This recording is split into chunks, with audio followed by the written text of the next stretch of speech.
नमस्कार, आप देख रहे हैं भारत एक्सप्रेस और मैं हूं आपके साथ आंचल मित्तल। आइए नजर डालते हैं आज की टॉप 10 खबरों पर।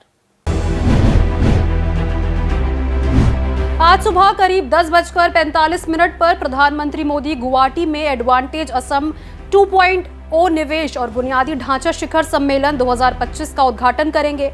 शिखर सम्मेलन में एक उद्घाटन सत्र, 7 मंत्री स्तरीय सत्र और 14 विषयगत सत्र में भी शामिल होंगे।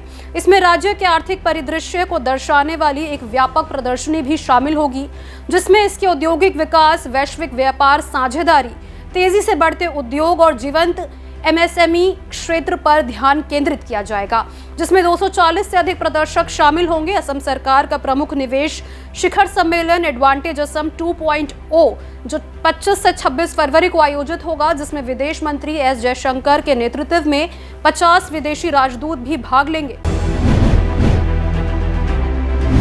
मध्य प्रदेश में 2 दिवसीय ग्लोबल इन्वेस्टमेंट समिट 2025 यानी कि GIS का आज समापन समारोह है। केंद्रीय गृह एवं सहकारिता मंत्री अमित शाह शामिल होंगे।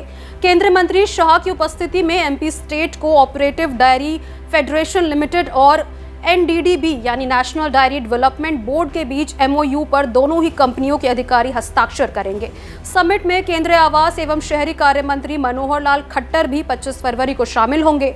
वो मध्य प्रदेश के नगरीय विकास एवं आवास मंत्री कैलाश विजयवर्गीय और केंद्रीय आवास एवं शहरी कार्य मंत्री सचिव श्रीनिवास के साथ इस कार्यक्रम में मुख्य अतिथि रहेंगे। दिल्ली विधानसभा सत्र के दूसरे दिन यानी 25 फरवरी को पिछली सरकार की 14 कैग रिपोर्ट को सदन पटल पर रखा जाएगा। 25 फरवरी को LG का नवगठित सरकार के पहले सत्र में अभिभाषण होगा। उसके बाद सदन में लंबित 14 कैग रिपोर्ट पेश की जाएगी। दिल्ली विधानसभा में आबकारी नीति, स्कूलों, सड़क के निर्माण समेत कई रिपोर्ट पेश की जाएगी। इसके बाद आखिरी दिन LG के अभिभाषण पर धन्यवाद प्रस्ताव के साथ दिल्ली विधानसभा के उपाध्यक्ष का चुनाव होगा। दिल्ली में विधानसभा चुनाव में हार झेलने वाली आम आदमी पार्टी ने एक बड़ा ऐलान करते हुए हजारों कर्मचारियों को बड़ी सौगात दी है। दिल्ली की पूर्व मुख्यमंत्री आतिशी ने बताया कि 25 फरवरी को होने वाले MCD के हाउस में 12,000 कच्चे कर्मचारियों को पक्की नौकरी का तोहफा दिया जाएगा। ये एक ही बार में इतनी बड़ी संख्या में कर्मचारियों को स्थायी करने का सबसे बड़ा निर्णय होगा। उन्होंने बताया कि इस फैसले से बेलदार, शिक्षक, इंजीनियरिंग विभाग के कर्मचारी, सफाई कर्मचारी, माली और मलेरिया की जांच करने वाले डोमेस्टिक ब्रीडिंग चेकर्स को फायदा मिलेगा।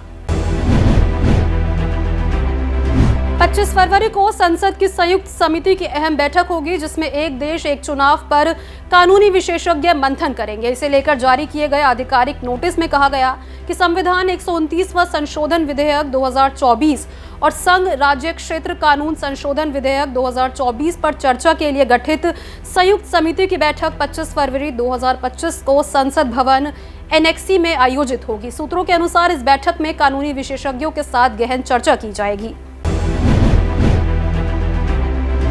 ऑपरेशन टाइगर के तहत एक के बाद एक उद्धव ठाकरे की पार्टी के नेता और पदाधिकारी उनका साथ छोड़ रहे हैं और एकनाथ शिंदे की शिवसेना का दामन थामते जा रहे हैं। शिवसेना ठाकरे पार्टी में जारी इस लीकेज और टूट पर रोक लगाने के लिए उद्धव ठाकरे की अगुवाई में ठाकरे गुट के विधायकों की बैठक 25 फरवरी को बुलाई गई है। विधानसभा के आगामी बजट सत्र के मद्देनजर विधायकों की ये बैठक अहम मानी जा रही है। पार्टी प्रमुख उद्धव ठाकरे इस दौरान विधायकों का मार्गदर्शन भी करेंगे।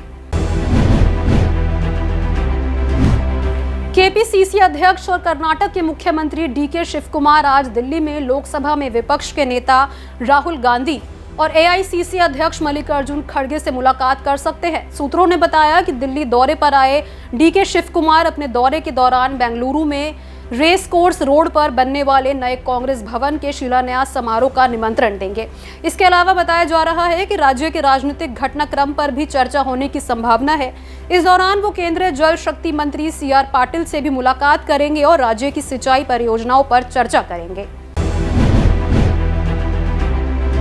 राष्ट्रपति द्रौपदी मुर्मू आज बिहार आ रही हैं। वो पटना में PMCH Patna medical college and hospital के 100 साल पूरे होने के उपलक्ष्य में आयोजित शताब्दी समारोह में शामिल होंगी। इस कार्यक्रम में 3000 से अधिक डॉक्टरों के शामिल होने की संभावना है। द्रौपदी मुर्मू दोपहर 12:15 पर आएंगी और 1:15 तक वहां रहेंगी। कार्यक्रम में राज्यपाल आरिफ मोहम्मद खान, मुख्यमंत्री नीतीश कुमार मौजूद रहेंगे। आज नीतीश कैबिनेट की बैठक होगी। मुख्य सचिवालय के मंत्रिमंडल हॉल में 4 बजे मंत्रिपरिषद की बैठक होगी, जिसमें कई एजेंडों पर मुहर लगेगी। इससे पहले 13 फरवरी को कैबिनेट की बैठक हुई थी, उसमें 51 एजेंडों पर मुहर लगी थी। संभल मामले में दायर विभिन्न याचिकाओं पर सुप्रीम कोर्ट 25 फरवरी को सुनवाई करेगा। इस मामले में उत्तर प्रदेश सरकार ने सुप्रीम कोर्ट में स्टेटस रिपोर्ट दाखिल किया है। दायर स्टेटस रिपोर्ट में कहा गया कि संभल जामा मस्जिद में कुआं है, वो पब्लिक लैंड पर है। खुद मस्जिद कमेटी ने गलत फोटो पेश करके अदालत को गुमराह करने की कोशिश की है। सरकार ने मस्जिद इंतजामिया कमेटी के उस दावे को खारिज कर दिया है जिसमें कुएं को मस्जिद की प्रॉपर्टी बनाया गया था। रिपोर्ट में यह भी कहा गया कि शाही जामा मस्जिद भी सरकारी जमीन पर बनाई गई है।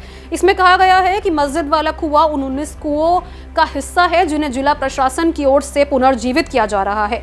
इनका वर्षा जल संचयन और जल पुनर्भरण के बाद सभी समुदाय एक इस्तेमाल कर सकेंगे।